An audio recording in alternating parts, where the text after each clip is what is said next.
चलें, आज हमारा CSS का जो पार्ट है वो कंप्लीट हो चुका है। आज हम अपनी जावास्क्रिप्ट को लेके चलेंगे। जावास्क्रिप्ट स्टार्ट है हमारी आज से। तो जावास्क्रिप्ट के इंट्रोडक्शन को लेके चलते हैं। ये एक प्रोग्रामिंग लैंग्वेज है आपकी वेबसाइट की, कि जो आप अपने वेबसाइट में लैंग्वेज यूज़ करते हैं। मल्टीपल लैंग्वेजेस हैं, आप इस्तेमाल कर सकते हैं अपनी वेबसाइट को बिल्ड करने के लिए। बट हम फोकस करेंगे जावास्क्रिप्ट को। उसकी रीज़न ये है कि जावास्क्रिप्ट फ्रंट एंड में भी इस्तेमाल होती है। आप फ्रंट एंड का कोड भी जावास्क्रिप्ट में लिख सकते हैं, और जब बैक एंड की बारी आती है तो आप बैक एंड में भी जावास्क्रिप्ट का कोड लिख सकते हैं। जबकि फ्रंट एंड और बैक एंड दोनों अलग एंटिटीज होती हैं, इंडिपेंडेंट है। आप फ्रंट एंड किसी एक फ्रेमवर्क, किसी एक टेक्नोलॉजी में बिल्ड कर सकते हैं, और उसके बाद आप बैक एंड किसी एक फ्रेमवर्क या किसी टेक्नोलॉजी में बिल्ड करें और उनका देन कम्युनिकेशन करवा दें। ये ज़रूरी नहीं है कि आप फ्रंट एंड और बैक एंड के लिए एक ही टेक्नोलॉजी पर रिलाई करेंगे। ठीक है। बट जावास्क्रिप्ट क्या करती है, आप बैक एंड का कोड भी लिख सकते हैं, आप फ्रंट एंड का कोड भी लिख सकते हैं। वरना ये होता है कि आप जावास्क्रिप्ट फ्रंट एंड के लिए इस्तेमाल करें, किसी को पाइथन सीखनी है या पाइथन आती है, वो आप उसके पाइथन का बैक एंड भी तैयार कर सकते हैं। आप PHP में रह के भी बैकएंड अपना तैयार कर सकते हैं। तो फिर दो डिफरेंट टेक्नोलॉजीज आ जाएंगी। बट देन उनको आप सिर्फ कम्युनिकेट करवाते हैं। आपने ये सीखना है कि बैकएंड अगर आपका पाइथन में लिखा हुआ है, फ्रंट एंड आपका जावास्क्रिप्ट में लिखा हुआ है, तो आपने उनका कम्युनिकेशन किस तरह से करवानी है। बट इस तरह से आपको एक अलग लैंग्वेज, अलग टेक्नोलॉजी सीखनी पड़ जाती है। तो इसीलिए भी जावास्क्रिप्ट मशहूर है, कि आपको बैकएंड के लिए अलग से लैंग्वेज या अलग से टूल्स या टेक्नोलॉजीज नहीं सीखनी पड़ती। आप सिंपल जावास्क्रिप्ट आपने सीखी होती है, तो आप उसी के थ्रू अपना बैकएंड भी बिल्ड कर लेते हैं। और it is use to make web pages interactive. तो लैंग्वेजेस की जब हम बात करते हैं तो हमने ये देखा था, HTML से हमने स्ट्रक्चर बिल्ड किया, CSS से हमने डेकोरेशन कर दी, उसकी स्टाइलिंग कर दी। अब इंटरेक्टिविटी है। इंटरेक्टिविटी में हमने देखा था कि अगर पेजेस हैं या फॉर्म्स हैं, उसका डाटा है, उसको मैनेज करना है हमने, डाटा को एक्सेप्ट करना है, कहीं ना कहीं रखवाना है। तो ये इंटरेक्टिविटी आ जाती है आपकी वेबसाइट के अंदर, कि आपकी वेबसाइट इंटरेक्ट क्या करे।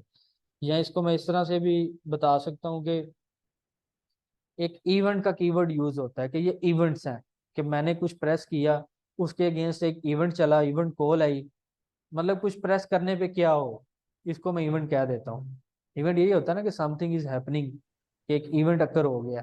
तो इसको हम इवेंट भी बोल सकते हैं, कि डिफरेंट इवेंट्स के अगेंस्ट क्या किया जाए, या आप क्या करेंगे, वो क्या करेंगे, या उसको इम्प्लीमेंट वो जावास्क्रिप्ट के थ्रू होता है।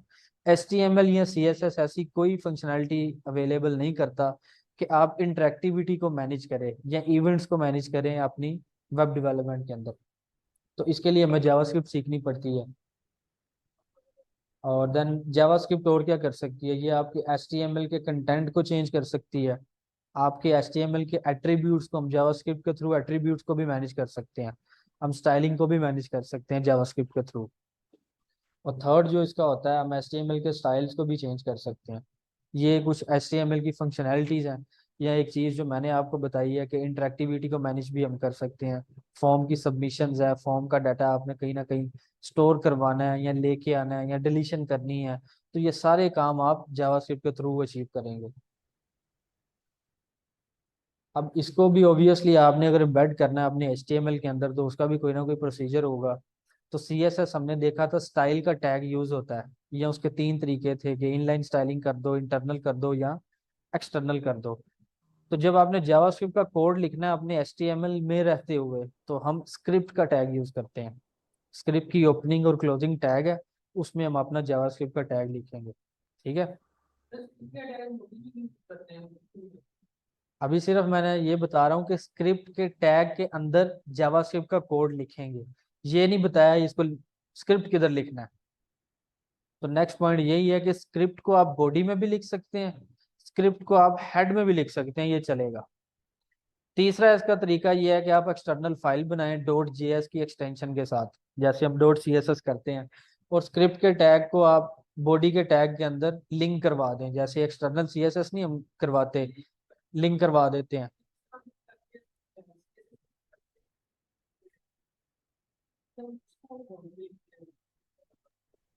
मॉडल में लिखते हैं। अगर मैंने जावास्क्रिप्ट का टैग स्क्रिप्ट के टैग के अंदर लिखना है ना, तो मैं बॉडी में भी लिख बना सकता हूँ स्क्रिप्ट का टैग, जेएस का कोड जो मैं लिखना चाह रहा हूँ, तो मैं हेड के टैग में भी लिख सकता हूँ। अगर मुझे एक्सटर्नल सोर्सिंग करवानी है तो उसका एक ही तरीका है, आप हेड के टैग में उसका लिंक पास किया करेंगे, बट टैग स्क्रिप्ट का ही यूज होगा। स्टाइल में हमने देखा था, स्टाइल में वो रेल करके आ जाता है, लिंक का टैग यूज करते हैं आप सीएसएस को अटैच करने के लिए। बट अगर आपने जावास्क्रिप्ट को अटैच करना है तो आप स्क्रिप्ट का टैग ही यूज करेंगे। अब सिर्फ अटैच कर रहे हैं, कोड आपका डॉट जेएस फाइल में होगा, जो जेएस का कोड मैंने लिखना है ना, अगर ये एक्सटर्नल सोर्सिंग हो जाएगी ना आपकी। अगर आप चाह रहे हैं कि आप अपनी एचटीएमएल के अंदर ही जावास्क्रिप्ट का कोड लिखें तो उसके लिए भी सेम टैग यूज होगा। बट जब आपने एक्सटर्नल सोर्सिंग करनी है तो आप फिर क्या करते हैं, एसआरसी का जो सोर्स का एट्रीब्यूट होता है वो पास करेंगे, उसमें बता देंगे माई स्क्रिप्ट, ये एग्जांपल सबसे लास्ट लाइन आपको नजर भी आ रही है, माई स्क्रिप्ट डॉट जीएस करेंगे तो वो लिंक हो जाएगा। ये दोनों तरीके हम देखेंगे, इनको अप्लाई भी करेंगे किस तरह से करेंगे। बट ये जो मैंने अभी कोर्स प्लान किया है वो इस तरह से है कि हम अभी जावास्क्रिप्ट को स्टडी करेंगे, जावा सिर्फ जावास्क्रिप्ट को चलाएंगे विजुअल स्टूडियो के अंदर, जावास्क्रिप्ट को एचटीएमएल में कैसे चलाना है, और उसके साथ हम एचटीएमएल की चेंजिंग कैसे कर सकते हैं या उसको इंटरेक्टिव किस तरह से बनाने हैं, ये जावास्क्रिप्ट की बेसिक सीखने के बाद जाएंगे हम इस पे। अभी जो आज की लर्निंग होगी जो हम सीखेंगे जावास्क्रिप्ट पे, वो एक जावास्क्रिप्ट की हम सिंगल सोर्स फाइल बनाएंगे और उसको विजुअल स्टूडियो पे चला के देखेंगे, उसकी आउटपुट को हम टर्मिनल पे एक्सेस करेंगे। अभी हमने सिर्फ जावास्क्रिप्ट सीखनी है, ये बिल्कुल नहीं सीखेंगे कि एचटीएमएल में जावास्क्रिप्ट किस तरह से करेंगे। अभी के लिए सिर्फ बता रहा हूँ कि ये आप किस तरह से लिंक करेंगे आप इन चीज़ों को। तो नेक्स्ट स्लाइड पे चलते हैं, वेरिएबल्स की बात करते हैं। चार तरह के वेरिएबल्स आपकी जावास्क्रिप्ट एक्सेप्ट करती है। एक ऑटोमेटिक होता है, एक वार होता है, एक लेट होता है और एक कॉन्स्ट होता है। ठीक है, ऑटोमेटिक का मतलब ये है कि मैं जब वेरिएबल लिखता हूँ ना, अब उस वेरिएबल की कोई ना कोई आइडेंटिफिकेशन भी होनी चाहिए। अगर अब जब आपने सी प्लस प्लस देखी है या सीखी होगी किसी कई स्टूडेंट्स ने, उसमें हम बताते हैं इंट करके, फ्लोट करके, वेरिएबल नेम से पहले उसकी एक आइडेंटिफिकेशन होती है कि इसकी टाइप क्या है, या डाटा की टाइप मैं कह रहा हूँ। अगर मैं सिंपल जावास्क्रिप्ट में लिख देता हूँ ना ए इज इक्वल टू 10, तो जावास्क्रिप्ट उसको ऑटो प्रिडिक्ट कर लेगा कि ये एक नंबर की टाइप है, जबकि आपने उसको टाइप नहीं बताई जावास्क्रिप्ट को। तो ये ऑटोमेटिक काइंड ऑफ चीजें हैं। अगर मैं as equal to Umar Shahzad double quotes में लिख देता हूँ तो जावास्क्रिप्ट समझ जाएगा ये एक टेक्स्ट है। इसको कहते हैं कि ऑटोमेटिक जावास्क्रिप्ट भी इतना एफिशिएंट है कि वो अंडरस्टैंड करता है। बट हमने जब वेरिएबल को डिक्लेयर करना है या डिफाइन करना है तो हम उसको बताएंगे कि इसकी टाइप क्या है। तो ऑटोमेटिक को निकालेंगे तो तीन तरह की टाइप बच जाती है, एक वार VAR, एक लेट, और थर्ड टाइप होती है कॉन्स्ट की, CONST। ये एक इसका छोटा सी एग्जांपल है कि ऑटोमेटिक में लिख दिया है x is equal to 10, y is equal to 6, z में असाइनमेंट करके मैंने प्लस करवा दिया तो जेड में इसका रिजल्ट जो होगा वो स्टोर हो जाएगा 11। दूसरा तरीका सेम काम करने का कि मैं इन सब के आगे VAR लिखूं। VAR डिक्लेरेशन है एक वेरिएबल की कि इसकी टाइप क्या होनी चाहिए। तो इस तरह मैं लेट भी कर सकता हूँ, कॉन्स्ट भी कर सकता हूँ। अब इन तीनों में डिफरेंस क्या है, डिफरेंस हम अभी सिर्फ देखते हैं, इसको साथ प्रैक्टिस भी करेंगे। डिफरेंस ये है, जो वार होता है ना, दो चीजें होती हैं, एक री डिक्लेरेशन होती है और एक री असाइनमेंट होती है। डिक्लेयर का मतलब ये है कि मैंने लिखा ना वार ए, तो ये डिक्लेयर हो गया एक वेरिएबल जिसकी टाइप क्या है, एक ए वेरिएबल है और उसकी टाइप क्या है VAR। इतने पार्ट को मैं कहूंगा ये डिक्लेरेशन है। जब मैं इक्वालिटी का साइन या असाइनमेंट ऑपरेटर लगा के आगे 10 लिख देता हूँ ना, तो इसको हम कहते हैं असाइनमेंट, कि मैंने एक वैल्यू असाइन भी कर दिया, एक वेरिएबल बनाया, उसको डिक्लेयर किया। डिक्लेयर का मतलब ये है कि उसकी टाइप क्या है, और असाइनमेंट अगर मैंने उसको वैल्यू पास कर दी है तो इसका मतलब ये है कि मैंने उसको असाइन भी कर दिया। अब री डिक्लेरेशन या री असाइनमेंट का मतलब ये है कि मैं उसको चेंज कर दूं। री का मतलब होता है चेंज, कि मैंने एक चीज डिफाइंड की VAR के साथ, अब मैं दोबारा से उसको दोबारा से लिख दूं, मतलब कॉपी पेस्ट कर दूं, तो वो री कर रहा हूं मैं, री डिक्लेरेशन या री असाइनमेंट कर रहा हूँ। ये कंसेप्ट है डिक्लेरेशन का और असाइनमेंट का। तो वार में क्या होता है, वार में आप रीडेक्लेरेशन और रीअसाइनमेंट कर सकते हैं। ठीक है, सिंपल मीनिंग अगर मैं आपको समझाऊं, मैंने लिखा वार ए इज इक्वल टू 10। मैंने एक वेरिएबल बनाया जिसकी टाइप क्या थी, वार। अब मैं उस लाइन के आगे मैं फिर से लिख दूं वार ए, तो मुझे जावास्क्रिप्ट एरर थ्रो नहीं करेगा, जबकि उसको एरर थ्रो करना चाहिए। मैं ए की वेरिएबल को ए की टाइप के साथ नहीं लिख सकता। आप किसी भी कोई भी लैंग्वेज आपको अलाउ नहीं करती। अगर सी प्लस प्लस की बात करते हैं, मैं इंट ए दो मरतबा नहीं लिख सकता, क्योंकि वो पजल हो जाएगा, उसको नहीं पता चलेगा कि आप इन दोनों में से किस ए की बात कर रहे हैं, ये किस वेरिएबल की बात कर रहे हैं। ये है डेक्लेरेशन। जब तक वार रहेगा तो आप किसी भी वेरिएबल को रीडिक्लेयर कर सकते हैं, मतलब सेम नाम के साथ, सेम टाइप के साथ मैं फिर से लिख सकता हूँ। लॉजिकली ये गलत है, लॉजिकल पॉइंट ऑफ व्यू से ये चीज गलत है। रीअसाइनमेंट का मतलब ये है, मैंने लिखा VAR A is equal to 10, इसके बाद मैंने फिर ये सेम चीज लिख दी, VAR A is equal to 10। मतलब मैं वार के थ्रू असाइनमेंट भी कर रहा हूँ, री और री डिक्लेरेशन भी कर रहा हूँ, मुझे कोई एरर नहीं आ रहा अगर मेरी टाइप VAR है, वार है। अब उसके आगे नंबर है, टेक्स्ट है, वो जावास्क्रिप्ट खुद से प्रिडिक्ट कर लेगा कि आप नंबर की टाइप के साथ खेल रहे हैं। इसमें वो सी प्लस प्लस की तरह हमें इंट फ्लोट इस तरह की चीजें देने की जरूरत नहीं पड़ती। अब अगर हम किसी वेरिएबल को लेट कर देते हैं, तो लेट क्या करता है, लेट आपको रीडिक्लेयर नहीं करने देगा। मैंने लिखा let a is equal to 10, अब मैं दोबारा लेट ए लिखूंगा, मुझे जो विजुअल स्टूडियो है वो एरर थ्रो करेगा। वो मुझे कहेगा कि आप इसको रीडिक्लेयर नहीं कर सकते, क्योंकि इसकी टाइप अब क्या है, लेट है। बट आप रीअसाइनमेंट कर सकते हैं। मैं उसको कोई ना कोई वैल्यू पास कर सकता हूँ। मेरा अगर let a is equal to 10 है, तो मैं उसको let a is equal to 20 कर दूंगा। अब उस ए के अंदर 10 की जगह 20 अवेलेबल होगा आपके लिए। उसने रिप्लेस कर दिया ना प्रीवियस वैल्यू को, क्योंकि आपने रीअसाइन कर दी है वैल्यू। कॉन्स्ट क्या कहता है, कॉन्स्ट कहता है अगर आपने किसी वेरिएबल को कॉन्स्ट कर दिया ना, तो वो समझे एक फिक्स चीज है। मैं ना उसकी टाइप को चेंज कर सकता हूँ, जो, और ना मैं उसको असाइन कर सकता हूँ। कॉन्स्ट है, हार्ड कोडेड चीज है। मैंने const a is equal to 10 कर दिया, अब मैं उसको चेंज नहीं कर सकता। अगर आपके पास इस तरह का डाटा है कि आप एक LMS सिस्टम पे काम कर रहे हैं, या कोई भी स्टूडेंट के रिलेटेड डाटा है, या ऐसी चीजें जो आपने वेबसाइट में सिर्फ यूजर को शो करवानी है, उसमें कोई एडिटिंग ना हो, तो उस तरह की टाइप्स को हम, या उस तरह के डाटा को हम कॉन्स्ट कर देते हैं, ताकि ना कोई दूसरा डेवलपर उसको चेंज कर सके। आपने जो कोड लिखा है, अगर किसी की टाइप लेट है या वार है, तो डेवलपर्स को अगर पता है कि मैं किस तरह से इसको हैक कर सकता हूँ, वो सिंपल जाके आपने अगर एक स्टूडेंट में रखवाया होगा 10, या ए में 10 रखवाया होगा जो आप शो करवा रहे हैं किसी चीज को, तो जो हैकर है वो आपके कोड को एक्सेस करके उसको 20 कर देगा या 0 कर देगा।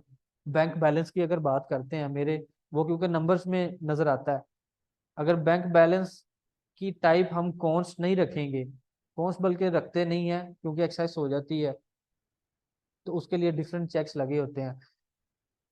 स्टोरी शॉर्ट करें वो ये है कि कॉन्स्ट आप ऐसे वेरिएबल्स, अगर सिनेरियो बेस्ड चीजें आ गई हैं कि आप चाहते हैं कि आपका डाटा सिर्फ रीड ओनली है, वो एडिटेबल नहीं है, तो आप उनको कॉन्स्ट की जो कीवर्ड है असाइन कर देंगे।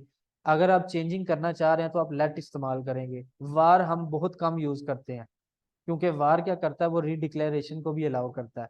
सेम नाम के दो बंदे एग्जिस्ट कर ही नहीं सकते, ये मैं कहना चाह रहा हूँ। सेम नाम, सेम शक्ल, सेम एट्रीब्यूट के दो पर्सन एग्जिस्ट कर ही नहीं सकते, क्योंकि यूनिकनेस है। जिस तरह से हम में डुप्लीकेशंस नहीं है, कोई भी इंडिविजुअल है, उस तरह का एग्जैक्ट बंदा आप नहीं ला सकते, किसी के फिंगरप्रिंट मैच नहीं कर सकते। अगर मैच करेंगे तो ऑब्वियसली मेरे क्रेडेंशियल या मेरे बैंक बैलेंस को कोई दूसरा बंदा जाके एक्सेस कर सकता है, जहाँ पे भी मेरा थंब लगेगा। तो इसी तरह से वाल क्या कर रहा है, वार कह रहा है कि कॉपी पेस्ट अलाउ कर रहा है, कि एक चीज की कॉपी एग्जिस्ट करती है। तो as a developer point of view से हम यहाँ लेट यूज करते हैं या कॉन्स्ट यूज करते हैं। जिन चीजों को हमने चेंजिंग नहीं करना, जो डाटा सिर्फ रीड ओनली, हम उसके लिए कॉन्स्ट अप्लाई करेंगे। जिनको हम चाहते हैं कि चेंज हो, या मैं उनको एडिटेबल कर सकूं फ्यूचर में, उसके लिए हम लेट यूज करते हैं। ये सिंपल सी स्टोरी है इसकी, इन तीनों की।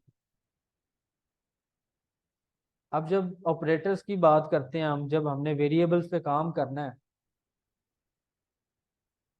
तो वेरिएबल्स पे ऑब्वियसली आपको कुछ ना कुछ डिफरेंट टाइप्स के ऑपरेटर्स इस्तेमाल करने पड़ जाते हैं। अब उन टाइप्स के लिहाज से हम उनको डिस्कस करते हैं। अगर आप मैथमेटिकल ऑपरेशंस की बात करते हैं, प्लस है, माइनस है, डिवीजन है, एज ए लैंग्वेज आपको ये काम करना पड़ सकता है। आपने एक एक कैलकुलेटर ऐप बना ली है, ठीक है, तो ऑब्वियसली उसमें ये कैलकुलेशंस होंगी। तो जावास्क्रिप्ट रिस्पॉन्सिबल है कि आपकी एडिशन ने किस तरह से परफॉर्म होना है, या माइनस ने, सब्ट्रैक्शन ने, डिवीजन ने किस तरह से परफॉर्म होना है। तो इसके लिए जावास्क्रिप्ट के अरिथमेटिक ऑपरेटर्स बोलते हैं इनको, जिसमें आपका प्लस माइनस, मल्टीप्लिकेशन के लिए सिंगल स्टैरिक, जो फ्लावर भी हम जिसको बोलते हैं। अगर आपने एक्सपोनेंट करना है, एक्सपोनेंट का मतलब है पावर, तो दो स्टैरिक यूज करते हैं उसके लिए। डिवीजन के लिए फॉरवर्ड स्लैश, मॉडुलस होता है रिमाइंडर के लिए। जैसे डिवीजन आपको डिवाइडर देता है ना, जो भी उसका होता है, और जो रिमाइंडर बच जाता है, अगर आप वो चाहते हैं कि मुझे रिमाइंडर मिल जाए, तो उसके लिए मॉडुलस M% का साइन भी बोलते हैं इसको, या परसेंटेज का साइन भी बोलते हैं। तो दो वेरिएबल्स के या दो नंबर्स के दरमियान जब मैं परसेंटेज का साइन लगाऊंगा, तो वो मुझे रिमाइंडर रिटर्न करेगा उस डिवाइजर और डिवीजन का।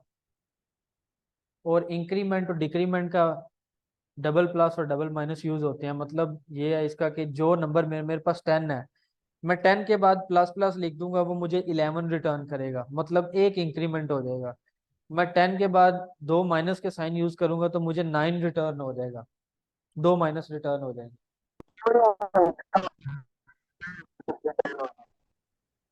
इसी तरह कंपैरिजन ऑपरेटर्स एग्जिस्ट करते हैं कि आपने चीजों के दरमियान कंपैरिजन करना है। अभी तो हमने मैथमेटिकल ऑपरेटर्स की बात की है ना, इसी तरह आप चीजों के दरमियान कंपेयर कंपेयर भी कर सकते हैं। अब उसमें डबल इक्वल का साइन यूज होता है। डबल असाइनमेंट का साइन यूज करेंगे तो इसका मतलब है इक्वालिटी चेक कर रहे हैं कि दो चीजें इक्वल हैं, यानी मतलब 10 = 10। तो वो क्या करेगा, आपको कोई ना कोई वैल्यू रिटर्न करेगा। जो रिटर्न करेगा उसको हम कहते हैं ट्रू या फॉल्स। अगर इक्वालिटी एग्जिस्ट करती है तो आपको ट्रू मिलेगा, अगर इक्वालिटी एग्जिस्ट नहीं करती तो आपको फॉल्स मिलेगा। इसके लिए जो ऑपरेटर यूज होता है वो डबल इक्वल या डबल असाइनमेंट का साइन यूज होता है। दरमियान में क्या, दो इक्वल डालेंगे तो इसका मतलब ये है, ये इक्वालिटी का साइन है जावास्क्रिप्ट के अंदर। सेम काम हम तीन असाइनमेंट के ऑपरेटर लगा के भी कर सकते हैं। वो भी क्या करता है, इक्वालिटी को चेक करता है। बट इन दोनों में डिफरेंस ये है कि जब दो असाइनमेंट ऑपरेटर होते हैं ना, वो सिर्फ वैल्यूज को चेक करेगा कि ये इक्वल है कि नहीं। मतलब 10, डबल असाइनमेंट 10 करूंगा ना मैं, तो वो मुझे ट्रू रिटर्न कर देगा, क्योंकि ये वैल्यूज में इक्वल है। मैं एक 10 को सिंगल कोट्स में लिख दूंगा, अब दिखने में वो स्ट्रिंग है, बट वो अभी भी मुझे रिटर्न ट्रू करेगा, क्योंकि वो वैल्यूज को मैच कर रहा है। तो जावास्क्रिप्ट वैल्यूज को देखेगा डबल इक्वालिटी के साथ। जब मैं तीन इक्वल साइन लगाता हूँ ना, वो कहते हैं कि हम स्ट्रिक्ट मोड में चला गया। अब वो सिर्फ नंबर्स को चेक नहीं करेगा, अब वो टाइप भी चेक करेगा। अब 10 ट्रिपल असाइनमेंट, 10 अगर सिंगल कोट्स के अंदर है ना, तो वो आपको फॉल्स रिटर्न करेगा। अब वो नंबर भी चेक कर रहा है और आपके नंबर्स की या वैल्यू की टाइप को भी चेक करता है। तो ये आपके ऊपर है कि आपने कोडिंग पॉइंट ऑफ व्यू से हम ट्रिपल इक्वल ही यूज करते हैं, क्योंकि जावास्क्रिप्ट एक लूज लैंग्वेज है, वो सारी चीज़ों को टेक्स्ट में लेती है। आप जो भी लिखते हैं वो सब कुछ टेक्स्ट में एक्सेप्ट करती है। तो इसीलिए डबल इक्वालिटी के साथ वो आपको ट्रू रिटर्न करता है, क्योंकि वो टेक्स्ट में उसको देख के वो कहता है वैल्यूज तो सेम है ना, जो आप 10 पास कर रहे हैं नंबर में, वो भी उसको एज ए वैल्यू जा रहा होता है। तो आपने जो ऑपरेटर को कंपेयर करना होता है, जी जी, इसकी प्रैक्टिस भी करनी है। हम उसी लेआउट को फॉलो कर रहे हैं कि पहले अंडरस्टैंड करेंगे चीज़ों को, और उसके बाद ये सारी चीज़ों की प्रैक्टिस भी होगी। अभी सिर्फ समझें, ये आपका 5-6 मिनट रह गया है, लेक्चर भी आपका जो टाइम लाइन पूरा हो जाएगा, देन उसके बाद न्यू लिंक आपको शेयर हो जाएगा।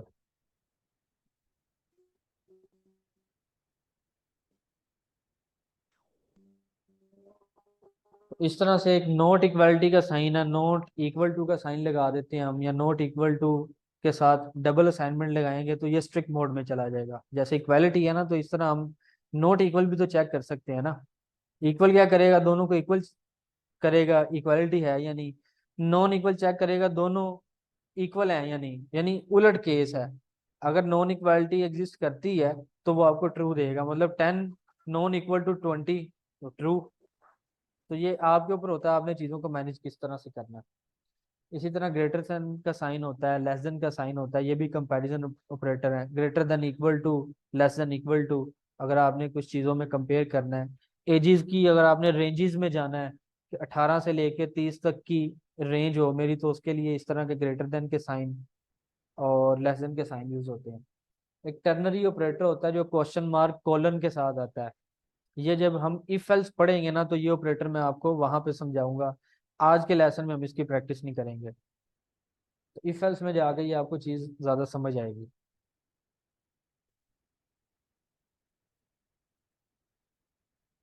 तीसरी टाइप है लॉजिकल ऑपरेटर। लॉजिक, हमने फिजिक्स में गेट्स पढ़े होंगे, एंड गेट, नॉर गेट, ये वही चीज है। एंड एक्सेप्ट करता है अगर दोनों चीजें ट्रू हैं, वन वन है या ट्रू ट्रू है, तो देन वो आपको ट्रू रिटर्न करेगा, एंड का जो गेट होता है। और अगर एक भी वैल्यू लेफ्ट या राइट साइड पे कोई एक भी फॉल्स है तो एंड ने आपको फॉल्स ही देना है। और गेट क्या करता है, अगर दोनों साइड पे लेफ्ट और राइट वन वन है या ट्रू है तो वो आपको ट्रू देगा, वो एक भी ट्रू तो आपको ट्रू दे देगा। तो ये वो गेट्स ही हैं, वही कंसेप्ट इधर है। और एक नॉट गेट होता है। तो वैसे ही बंद हो गया सारा, लाइट चली गई है। तो ये आपको थोड़ा सा सब्र करना पड़ेगा फिजिकल स्टूडेंट्स को। तो एक लॉजिकल नोट गेट होता है। नोट क्या करता है, ट्रू को फॉल्स, फॉल्स को ट्रू कर देता है, वन है उसको जीरो कर देगा, जीरो है उसको वन कर देगा। तो ये लॉजिकल गेट्स भी आप इस्तेमाल करते हैं अपनी अंडरस्टैंडिंग में। उसके बाद बात करते हैं डाटा टाइप। बैक हो गया तो चलना पड़ा नहीं कहाँ से।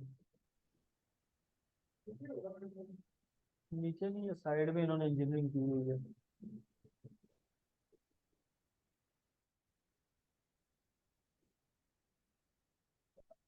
बुलाना यार इसको, ये बटन भी नहीं बताता कौन सा।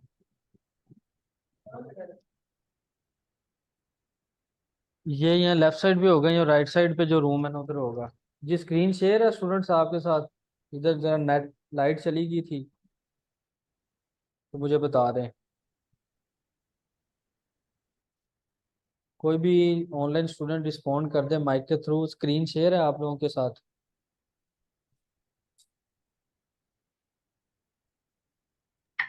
नो सर, नहीं है। चले मैं करता हूँ शेयर।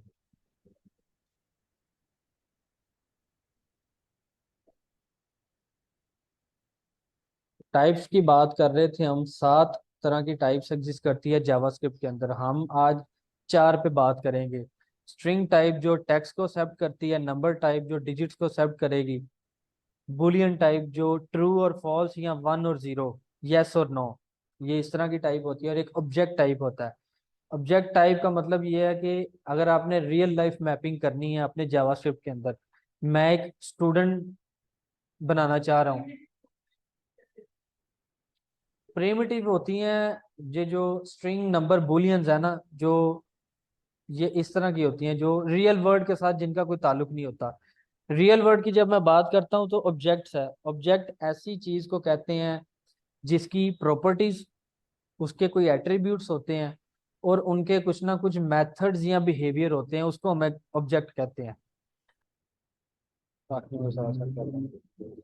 ये अब एग्जांपल है जो मैंने आपके लिए लिखी है कि कोड किस तरह से आपने लिखना है। Let length is equal to 16 कर दिया, ये नंबर्स की एग्जांपल है कि नंबर की टाइप है। Weight is equal to 7.5। अब ये खुद से डिटेक्ट कर लेता है कि ये फ्लोटिंग वैल्यूज हैं या डेसिमल वैल्यूज हैं। हमें अलग से बताने की जरूरत नहीं है, जावास्क्रिप्ट इतना एफिशिएंट होता है। जब मैं let colour is equal to double quotes या सिंगल कोट्स के अंदर मैंने लिख दिया है, कोई भी टेक्स्ट पास कर दिया अपना नाम, येलो लिखा है, इस केस में जॉनसन है, तो जावास्क्रिप्ट खुद से डिटेक्ट करेगा ये टेक्स्ट की फील्ड है।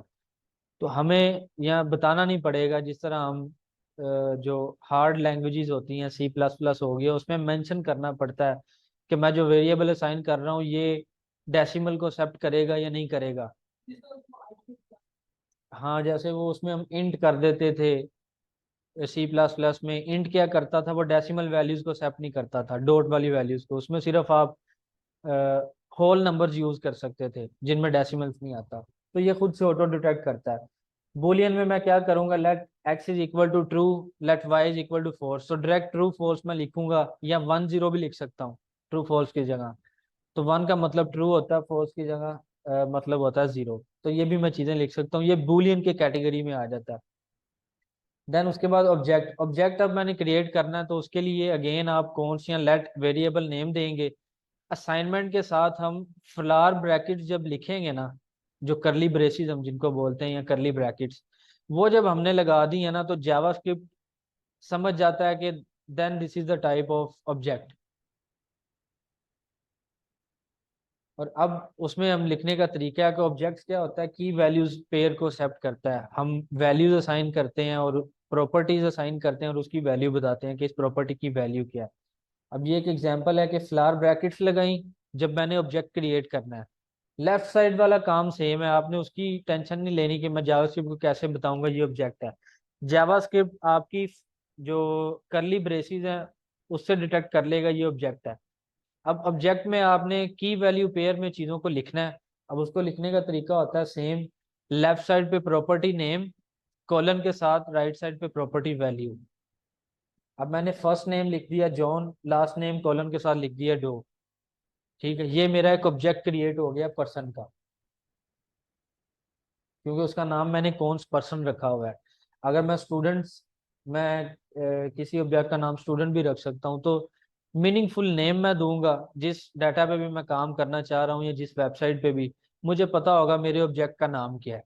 उसके अगेंस्ट मुझे, आपको ये भी चीज़ें मिल जाती हैं कि ऑब्जेक्ट का नाम क्या है एज ए डेवलपर कंपनी के पॉइंट ऑफ व्यू से, और उनके एट्रीब्यूट्स क्या होंगे या उनके फंक्शंस क्या होंगे, आपको सारी चीज़ें मिलती हैं। ये नहीं होता कि आपको बता दिया जाता है आपने एक सिस्टम डिज़ाइन करना है और उसमें एक पर्सन एग्जिस्ट करता है। आपको क्या पता कि रिक्वायरमेंट्स क्या हैं, उस पर्सन का नाम क्या होना चाहिए, आपने अपने पॉइंट ऑफ व्यू से चीज़ें बतानी। ये जो प्रोजेक्ट मैनेजमेंट के जो आपके बंदे होते हैं, जब आप इंडस्ट्री में जाएंगे वो आपको बताएंगे। आपको डॉक्यूमेंटेशन अवेलेबल होती है, ऑब्जेक्ट का नेम ये है, ऑब्जेक्ट की एट्रीब्यूट्स या प्रॉपर्टीज ये हैं, ऑब्जेक्ट के मेथड ये हैं।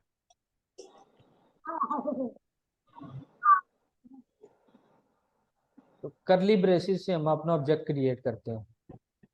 अब जावास्क्रिप्ट में एक आता है यूज स्ट्रिक्ट। आपने एक लाइन लिखनी होती है राउंड ब्रैकेट्स कोटेशन मार्क्स के अंदर, यूज स्ट्रिक्ट। जब आप यूज स्ट्रिक्ट लिख देते हैं ना, तो जावास्क्रिप्ट, क्योंकि मैंने आपको बताया लूज लैंग्वेज है, तो वो सारे लॉजिक्स जो हमें समझ नहीं आते, जैसे मैंने आपको वार की एग्जांपल दी है कि आप दोबारा से वार के थ्रू रीडेक्लेरेशन कर सकते हैं। बट जब मैं यूज स्ट्रिक्ट को यूज कर लेता हूँ ना अपने फाइल के अंदर, तो देन अब वो मुझे ये काम नहीं करने देगा। एक टाइप हमने पढ़ी है कि ऑटोमेटिक टाइप होती है, अगर मैं वार लेट या कॉन्स्ट नहीं लिखता फिर भी जावास्क्रिप्ट आपका चलता है। तो जब मैंने यूज स्ट्रिक्ट मेंशन कर दिया ना, तो अब जावास्क्रिप्ट बाउंड कर देगा भाई, आप ऐसा वेरिएबल इस्तेमाल नहीं कर सकते जिसको आपने कोई आइडेंटिफायर ही नहीं दिया। तो इस तरह के चेक्स होते हैं, छोटे छोटे चेक्स जो जावास्क्रिप्ट लूजली हैंडल करता है उनको, आप उसको यूज स्ट्रिक्ट कर देते हैं। और होना भी लॉजिकली यही चाहिए, आपको कोई ऐसा वेरिएबल यूज ही नहीं करना चाहिए जिसकी कोई टाइप ही ना हो, आपने बताया ना हो ये वार क्या है, ये लेट क्या है, ये कॉन्स्ट क्या है। तो इस तरह के छोटे छोटे चेक लगा देता है जावास्क्रिप्ट आपकी फाइल के अंदर कि आप ये काम नहीं कर सकते। तो ये, अब इसके स्कोप की बात करते हैं। यूज स्ट्रिक्ट ग्लोबल भी आप लिख सकते हैं और लोकल भी लिख सकते हैं। अब ग्लोबल और लोकल का कंसेप्ट, मैं एक फाइल पे काम कर रहा हूँ, वो मेरे लिए ग्लोबल स्कोप है। ठीक है, ये एग्जांपल के थ्रू आप समझते हैं।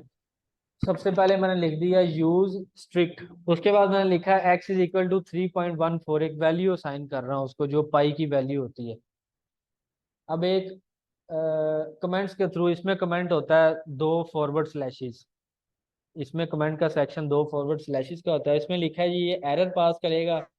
एरर क्या शो करवाएगा जावास्क्रिप्ट का आपको, एक्स इज नॉट डिक्लेयर्ड, आपने उसकी टाइप ही नहीं बताई। क्यों? क्योंकि ये यूज स्ट्रिक्ट है और इसका स्कोप ग्लोबल है।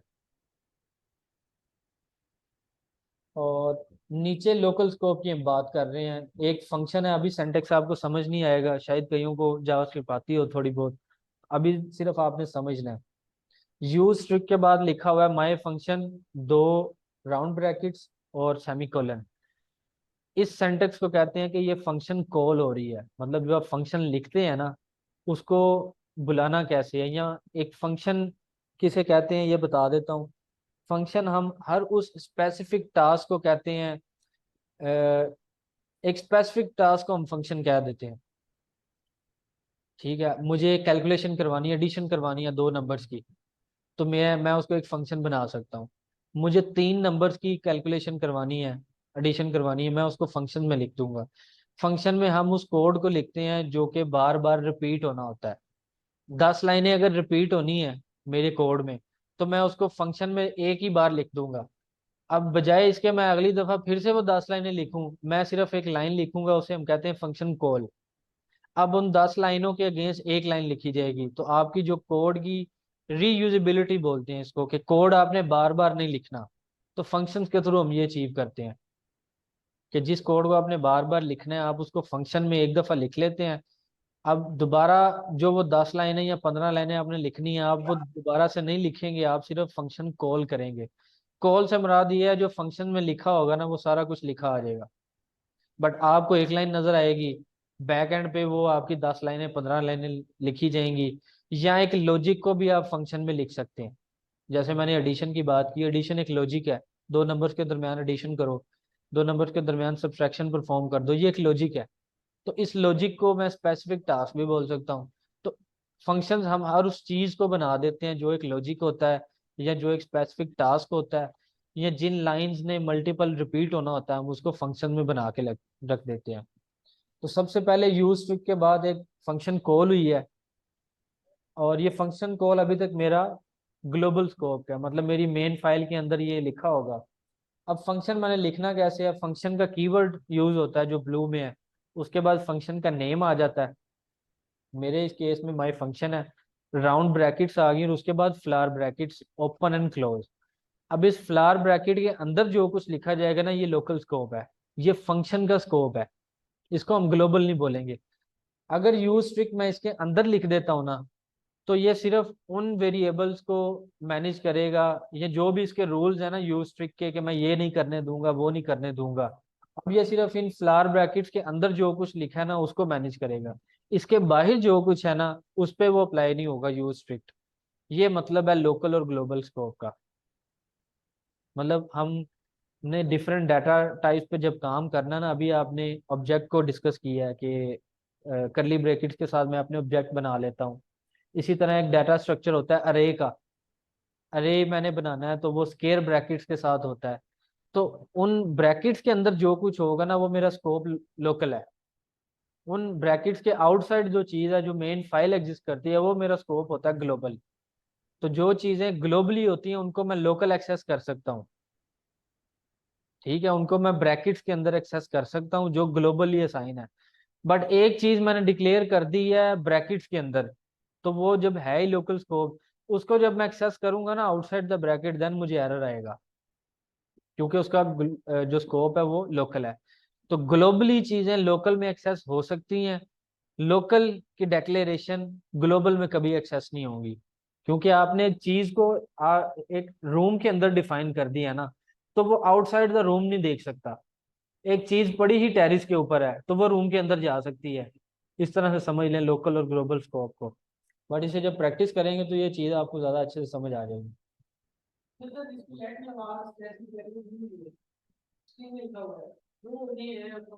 वो सारी ग्लोबल है।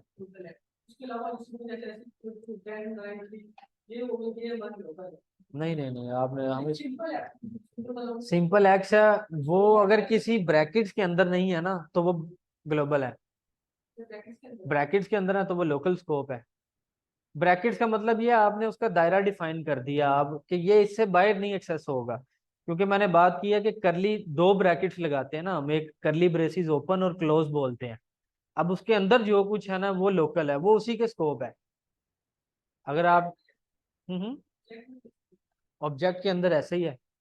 मैं ऑब्जेक्ट के अंदर जो मैं उनको डायरेक्ट एक्सेस नहीं कर सकता, मुझे कोई ना कोई वे पास कर। जब ऊप की हम बात करते हैं, ऑब्जेक्ट ओरिएंटेड पढ़ते हैं, आप जब अपनी यूनिवर्सिटी के अंदर, या जो इंटर के स्टूडेंट हैं शायद जो कंप्यूटर की चीज़ें हैं उसमें ऊप का थोड़ा बहुत कंसेप्ट हो। मुझे नहीं पता, मैं आईसीएस का स्टूडेंट नहीं था, मैंने प्री इंजीनियरिंग की हुई है। तो कंप्यूटर का मुझे इंटर का नहीं आइडिया कि उसमें ऑब्जेक्ट ओरिएंटेड किस तरीके की पढ़ाई जाती है, या एग्जिस्ट भी करती है कि नहीं करती है। वो इंटर नहीं किया हुआ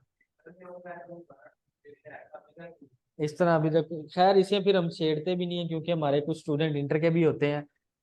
तो इसको प्रैक्टिस के थ्रू भी मैं क्लियर करवा देता हूँ आपको कि ग्लोबल और लोकल स्कोप का क्या मतलब है। तो अब हम चलते हैं अपनी फाइल की तरफ, फाइल क्रिएट करते हैं।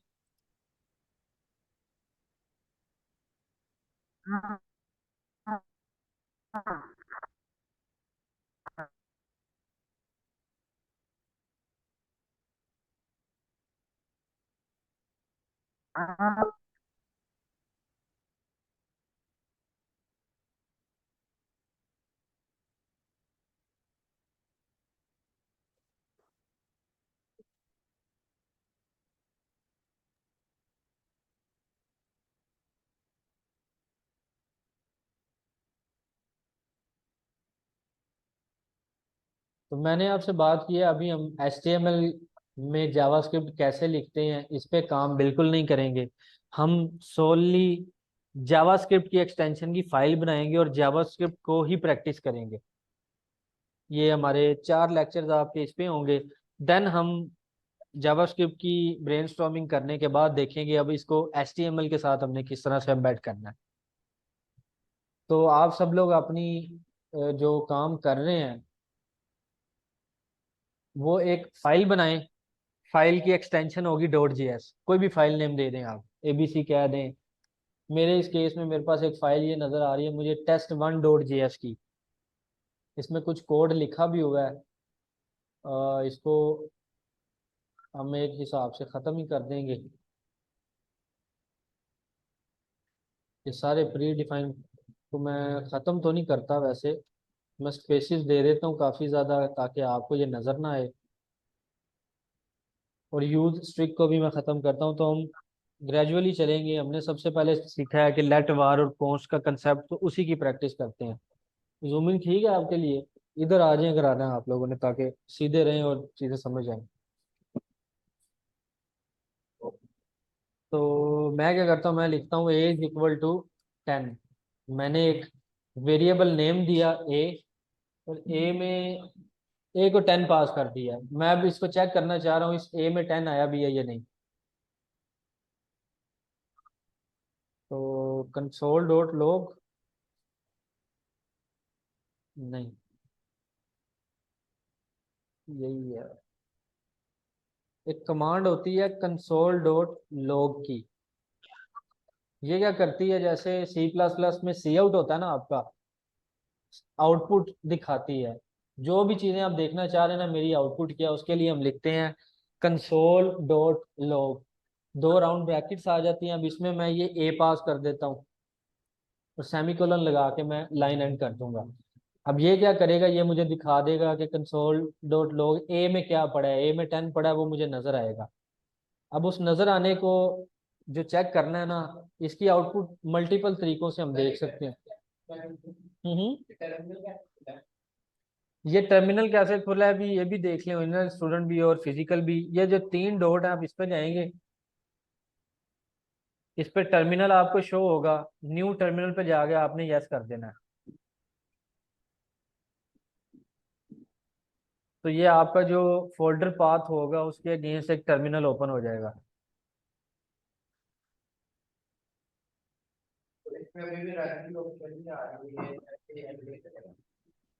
इसको चलाएंगे हम। नोड स्पेस, मैं फाइल नेम दूंगा test1.js। मैंने टर्मिनल पे कमांड लिखी नोड, उसके बाद स्पेस test1.js, फाइल नेम दे दिया एक्सटेंशन के साथ। अच्छा, एंटर किया, मुझे शो कुछ नहीं हुआ क्योंकि मैंने सेव नहीं था किया अपनी फाइल को। तो मैं सेव करता हूँ, मैं दोबारा से इसको लिखता हूँ। टर्मिनल पे जाके आपको एक दफ़ा क्लिक भी करना पड़ेगा टर्मिनल को सिलेक्ट करने के लिए। तो ये देखें, नोड test1.js जब मैंने लिखा है तो मुझे 10 की आउटपुट शो हो रही है येलो कलर में। तो ये मैं आउटपुट जावास्क्रिप्ट की चेक कर रहा हूँ टर्मिनल में। आप लोगों को एरर आएगा, वो इसलिए आएगा कि जावास्क्रिप्ट को टर्मिनल में चलाने के लिए नोड एक चीज होती है, नोड जेएस हम भी उसको बोलते हैं, वो चाहिए होगी। ठीक है, तो नोड को आप लोगों ने डाउनलोड करना है ब्राउजर से जाके।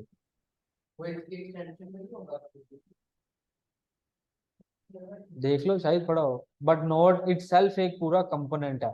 ब्राउजर पे जाके आपने विंडोज के लिए जो लेटेस्ट वर्जन है ना नोड का, उसको सिर्फ इंस्टॉल करना है, तो वो ऑटोमेटिकली एम्बेड हो जाता है आपके विजुअल स्टूडियो में। जिन स्टूडेंट्स का ऑनलाइन वाले भी सुन ले, मैंने कमांड एक लिखी है, जो मैंने मेरी फाइल का नेम था test1.js, उसमें मैंने लिखा a=10। इसमें अभी मैंने var let const कोई चीज यूज नहीं की।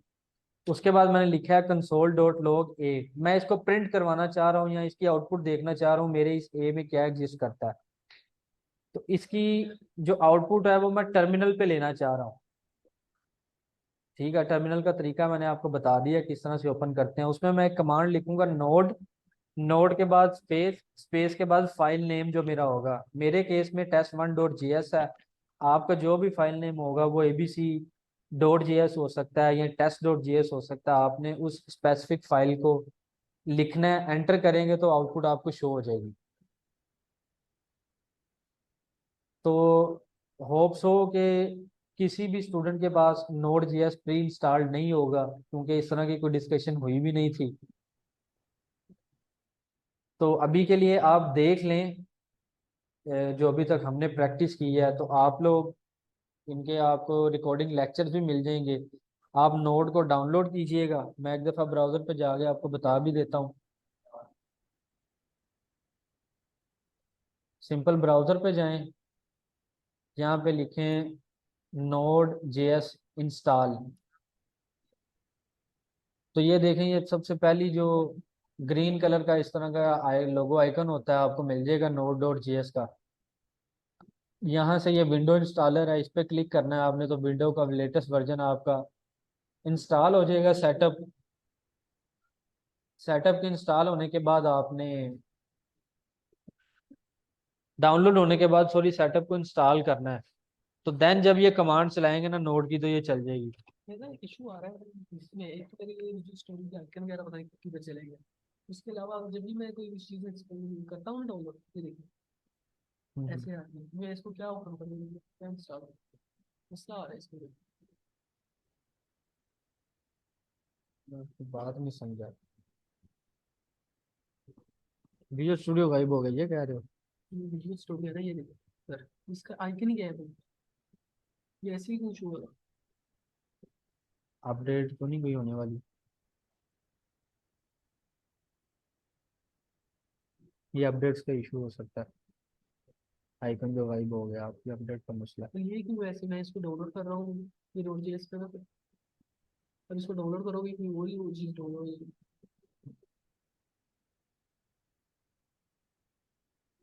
है। और ये ऐसे किधर चलेगी?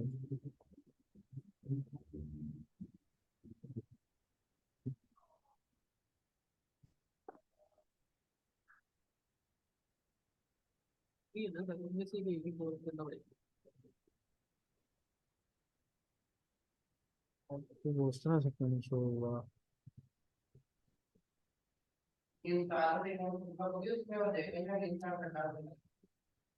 एक दफा रिस्टार्ट कर लीजिएगा, मतलब क्लोज करके विजुअल स्टूडियो को।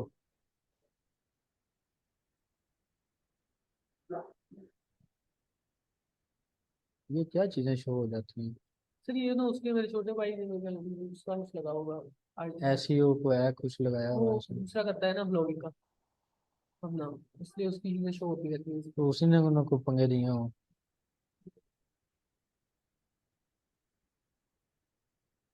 ये इंस्टॉलर ये डाउनलोड हो तो रहा है। तो देखिए इसको ओपन करें।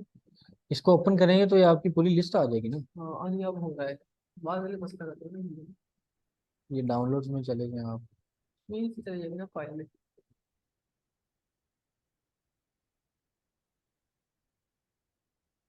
इसको सिंपल है भाई, इसको ये सेटअप है, ये गुटार फाइलें थी। डाउनलोड हो चुका है ना, एक दफा चेक कर लें। हाँ जी हो गया, स्टार्टिंग हो गया। हो गया। अब इसको डबल क्लिक करके हम इंस्टॉल करने में होने के बाद खुद ब खुद नेक्स्ट नेक्स्ट करते गए बस।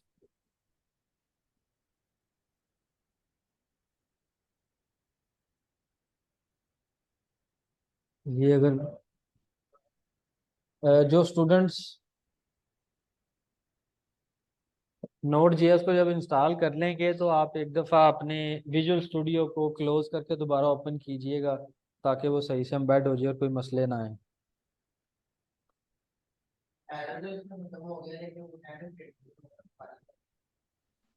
आपने फाइल नेम जो देना है वो एक्सटेंशन के साथ देना है, नोड स्पेस test1.js।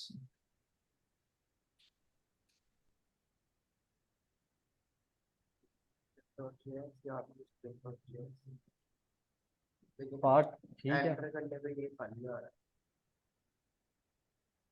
ये देखो ये सेव नहीं किया।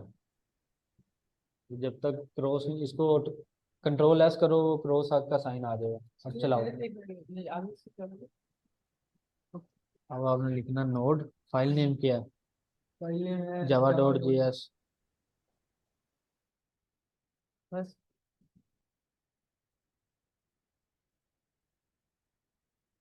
ये पूरा ही नहीं लिखा तुमने। वो रहता है। कंट्रोल एस किया।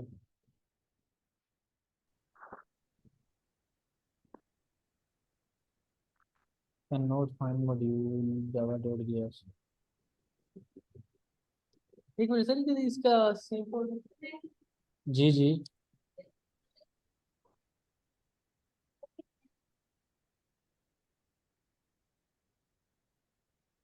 इसको देख लेते हैं बाद में।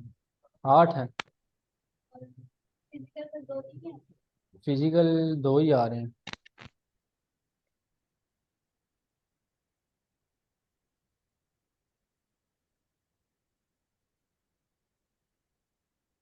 एरर क्या है? से मेरे ख्याल में इसका सेम फोल्डर में होना जरूरी है, नोट जेएस का। इस फोल्डर में इसको वीएस कोड इंस्टॉल हुआ है। वो एम्बेड हो जाती है आपको। इंटरनल मॉड्यूल तो यार can not find module java.js। तो देखते हैं क्या मसला है। अभी जरा प्रैक्टिस करवा रहे हैं, ऑनलाइन भी बैठे हैं। तो ये जी एग्जांपल थी ऑटोमेटिक की, तो मैंने एज इक्वल टू 10 किया है। इसी तरह मैं लिखता हूँ नेम इज इक्वल टू, अब मैं एक स्ट्रिंग पास करूंगा, इसको अपना नेम देता हूँ उमर। ठीक है, कंट्रोल एस करते हैं, इसने नेम पे लगा दिया है एरर। ये मुझे स्ट्रिंग में अलाउ नहीं कर रहा, बट चेक करते हैं कि ये चलता है कि नहीं। आई डोंट थिंक सो कि ये चलेगा। चल गया, इसने पता नहीं लाइन क्यों लगाई है। तो ये ऑटोमेटिक है कि मैंने अभी तक कोई भी नहीं बताया कि मेरे वेरिएबल्स की डिक्लेरेशन वार टाइप की होगी, लेट की है या कॉन्स्ट की है। अभी हम प्रैक्टिस करते हैं वार की। मैंने लिखा वार एज इक्वल टू 10, ये उम्र को भी मैं मिटा दूंगा। इसमें ए ले जाते हैं, कंसोल डॉट ए। ठीक है, इसको मैं दोबारा से इसकी आउटपुट चेक करता हूँ, नोड फाइल नेम लिख के। तो ये उम्र दे रहा है, मैंने ऑटो सेव नहीं किया, कंट्रोल एस करता हूँ, अपनी फाइल को सेव करता हूँ, फिर से नोट करता हूँ, तो मुझे ये 10 पास हो गया। ठीक है, अब हमने ये पढ़ा था कि वेरिएबल की अगर टाइप वार है तो ना हम रीडिक्लेरेशन कर सकते हैं और ना ही सॉरी रीडिक्लेरेशन भी कर सकते हैं और रीअसाइनमेंट भी कर सकते हैं। तो मैं एक वेरिएबल और बनाता हूँ सेम नेम के साथ, सेम वैल्यू के साथ, या वैल्यू चेंज कर लेते हैं इस बार। अब देखते हैं कि ये हमें कंसोल क्या देता है, हमें ये 10 देगा या 20 देगा। ये देता भी है कुछ के नहीं, ये 20 दे रहा है। तो इसने जो बाद में आने वाली चीज है उसको ओवरराइड कर दिया प्रीवियस वन पे, जबकि लॉजिकली ये चीज नहीं होनी चाहिए कि मैं ऐसे वेरिएबल दो ना लिखूं जो वार्ड टाइप के हैं, उनका नाम चेंज हो ना। नहीं नहीं, वो 10 प्रीवियस है। वो पिछली कमांड जब मैंने एंटर की थी तब 10 शो किया था उसने। अब मैंने दोबारा इसको चलाया है, नोड टेस्ट करेगा, तो अब इसने 20 दिखाया, तो उसने प्रीवियस वन को कर दिया है, ओवरराइड कर दिया है, जबकि लॉजिकली ये चीज नहीं होनी चाहिए।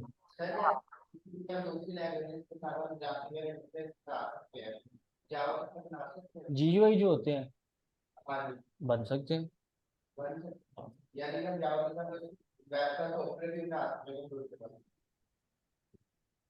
ये जावास्क्रिप्ट का एक्सटेंशन है जावा की, जावा में भी रह के आप सब कुछ कर लो। ये सोलली बनी है जावास्क्रिप्ट वेबसाइट्स के लिए, ठीक है, बट इनकी, अब मैं वेबसाइट पे काम नहीं करवा रहा आपको, मैं सिर्फ जावा की फाइल को चलाना सिखा रहा हूँ आपको, डॉट जेएस की फाइल को जावास्क्रिप्ट की। अभी जावा एचटीएमएल के साथ मैंने एम्बेड नहीं किया, बट स्टिल मैं कैलकुलेशंस कर रहा हूँ, मैं कैलकुलेटर अभी भी बना सकता हूँ, बट उसकी जीयूआई नहीं मैं दे सकता। उसके लिए शायद एक्सटेंशन कोई ना कोई लाइब्रेरी जावास्क्रिप्ट की मिल जाएगी कि आप उसको जीयूआई दे दो। अगर आप एचटीएमएल के थ्रू वो टेक्स्ट फील्ड नहीं बनाना चाह रहे, तो आपको जीयूआई भी अवेलेबल हो सकती है, कोई ना कोई लाइब्रेरी मिल जाएगी आपको, काम हुआ होता है इन पे। तो अब मैं इसको लेट करता हूँ दोनों को। लेट ने कहा था मैं, अब ये देखें, जब मैंने दोनों को लेट किया ना, तो इसने ए के नीचे छोटी सी रेड लाइन लगा दी, अंडरलाइन लगा दी है।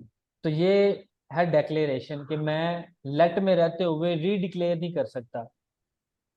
एक ही नाम के दो सेम वेरिएबल एग्जिस्ट करें, ये नहीं हो सकता, मतलब उसकी टाइप। अब जैसे ही मैं दूसरे वाले को बी करता हूँ, दूसरे लेट ए को करता हूँ बी, तो एरर गायब हो जाएगा। तो लेट में आप रीडेक्लेरेशन नहीं कर सकते, रीअसाइनमेंट। असाइनमेंट का मतलब ये है सिंपल वैल्यू को चेंज कर दिया। एज इक्वल टू 10 था, मैं अगली लाइन में लिख दूं एज इक्वल टू 20, तो वो वैल्यू को चेंज कर देगा।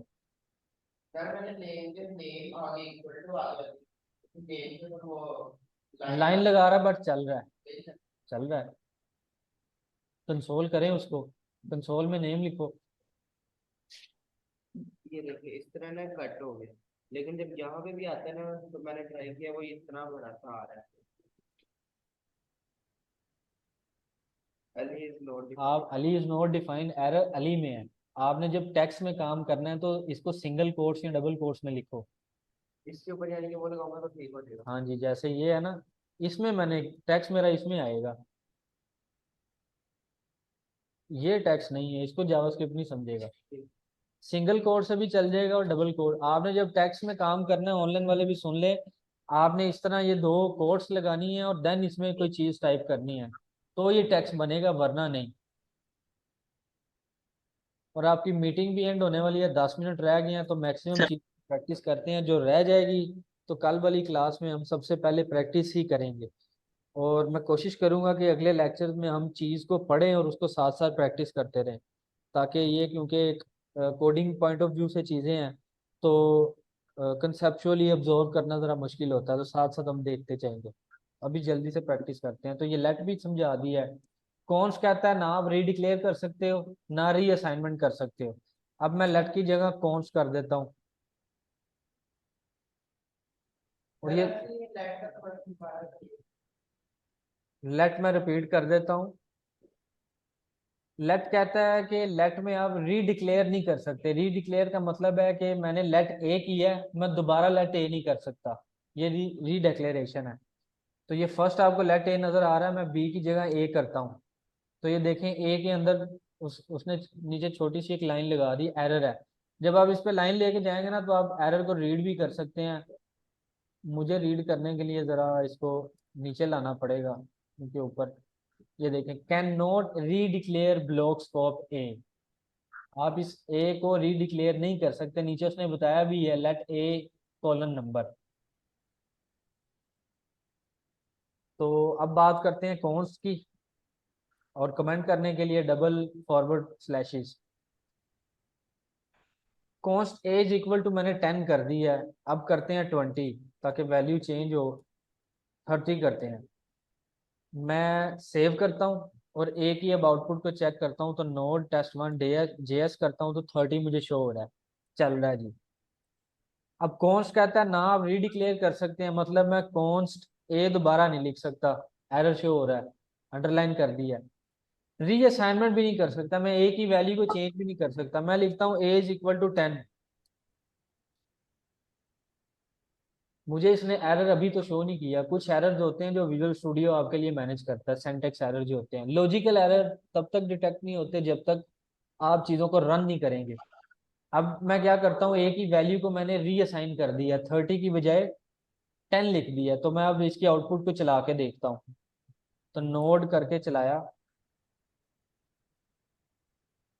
फिर 30 दे रही है। मैंने सेव नहीं किया अपनी फाइल को। सेव नहीं किया, मुझे कैसे पता चल रहा है? जब तक मैं सेव नहीं करूंगा तो ये एक वाइट सर्कल नजर आता है आपको। जब सेव हो जाता है तो इस सर्कल की जगह क्रॉस का साइन नजर आएगा। मैं सेव करता हूँ फाइल को, मैं फिर से चलाता हूँ नोट करके, तो ये देखें मुझे एरर थ्रो कर दिया टर्मिनल ने। इस बार मुझे उसने 30 नहीं दिया। एरर को रीड करते हैं। एरर कह रहा है जी, टाइप एरर है असाइनमेंट टू कांस्टेंट वेरिएबल, कि आप एक कांस्टेंट को असाइन कर रहे हैं वैल्यू जो कि आप नहीं कर सकते। तो ये कॉन्स्ट कॉन्स्ट को जो आपने वैल्यू दे दिया वो थ्रू आउट, जब तक उसकी लाइफ है उसकी वेरिएबल की, वो वही रहेगा। ठीक है। और इसमें हमने ये भी चीजें देख ली हैं कि इंटीजर स्ट्रिंग वगैरह भी आ गए। स्ट्रिंग भी बना के देख लेते हैं। मैं कॉन्स्ट बनाता हूँ नेम के नाम से। नेम में मैं अपना नाम पास करता हूँ, उमर शहजाद। इसको ज़रा मैं थोड़ा सा ब्यूटीफाई करता हूँ। इससे पहले मैं दे देता हूँ कि ये एक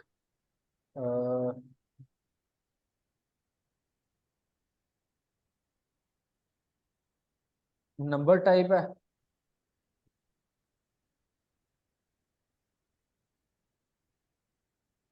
ये एक स्ट्रिंग टाइप है। सर अगर हमने आगे यूजर से इनपुट लेना हो, यूजर से अगर आपने इनपुट लेनी है, यानी वो सेव ना हो फिर अपना फॉरन प्रोसेस होके खत्म। प्रोसेस होकर खत्म हो जाए। जैसे कि ये नीचे जो टर्मिनल है इसके अंदर ये इनपुट जो ऑप्शन आती है उसमें वो 5+5 का आता है, तो वो 10 शो करके सब हम्म। इस तरह का होता है।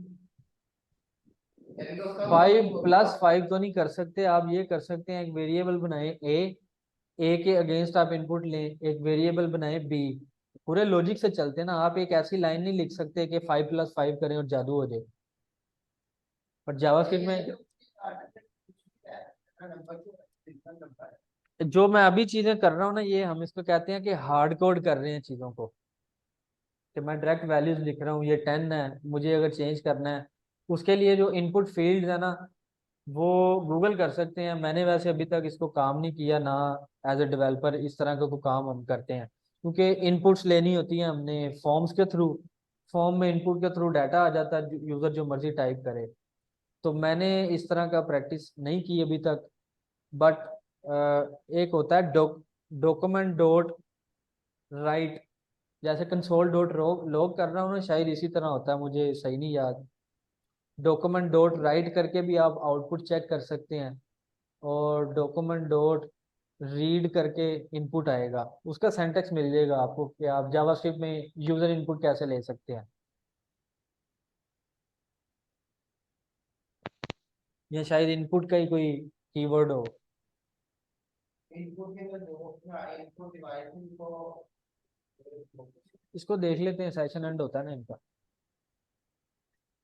तो अब जी एक हमने पढ़ी थी बूलियन टाइप। तो मैं लिख देता हूँ, बहुत सही है। बूलियन टाइप को डिस्कस कर लेते हैं अब। वो किस तरह की होती है, उसमें हम ट्रू या फॉल्स लिख सकते हैं। बाकी की हुआ करना है। लेट बूल कलर इक्वल्स की टू बात है अभी। ट्रू। काइंडली माइक ऑफ कर लें। ढोलकी जरा ढोलकी मैं बजाऊँ ऐसे नहीं ढोलकी। अब मैं कंसोल कराता हूँ बूल को और चेक करता हूँ मेरे बूल में क्या आता सर है। जी जी। जी जी जी सर सबका माइक सर जी भाई। ये स्टूडेंट्स अपने माइक ऑफ कर लें जिनके माइक माइक ऑन है। सर मैं न्यू स्टूडेंट, आज मेरी फर्स्ट क्लास है, तो आप मुझे थोड़ी डिटेल से बता दें क्या करना क्या नहीं। आपकी फर्स्ट क्लास है और इस सेशन का, हाँ जी। आपकी आज फर्स्ट क्लास है, बट जो हमारा सेशन चल रहा है इसकी आज है 7वीं क्लास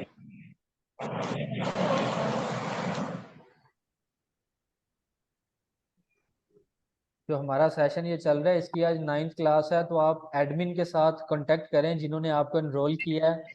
एक नया बैच बन रहा है जो कि अच्छा शुरू से चलेगा। सर, आप मैं ना 2-3 दिन